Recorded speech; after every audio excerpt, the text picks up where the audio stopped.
এই শুকনা লিটার গুলো অর্থাৎ এই বীজটা গুলো কিন্তু আমরা চাইলে কাজে লাগাতে পারি।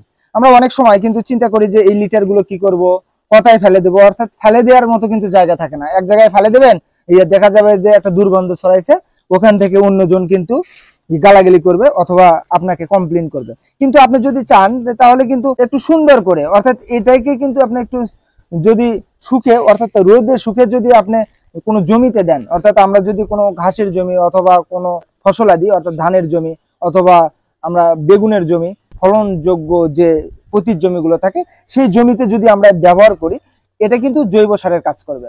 অর্থাৎ এই লিটারই কিন্তু অনেকটা জৈব সারের কাজ করবে। একদিকে আপনার রাসায়নিক সারের টাকা বাঁচাবে এবং রাসায়নিক সার ছাড়াই কিন্তু আপনি ভালো মানের একটা ফসল উৎপাদন করতে পারবেন এই লিটার ব্যবহার করে। অর্থাৎ কোয়েল পাখির লিটার যে ব্যবহার করা যায়, এটা কিন্তু আসলে আমরা অনেকজনই জানি না যে কোয়েল পাখির লিটার, যখন কোয়েল পাখির লিটারটা বেশি ওয়েস্টেজ হয়ে যায় তখন আমরা কি করব, এই লিটারটা কি কোথাও কাজে লাগানো যায় নাকি। আমরা কিন্তু আমাদের জমিতে, অর্থাৎ আমরা যে সবজি চাষ করি সবজির জমিগুলোতে কিন্তু আমরা এই লিটার গুলো দিয়ে দেই। অর্থাৎ এভাবে যদি আমি জমিতে ঠিক মতো একটু প্রয়োগ করি তাহলে কিন্তু খুব ভালো ভালো ফলন পাই। অর্থাৎ আপনারা কিন্তু চাইলে এই লিটারটাও কাজে লাগাতে পারেন।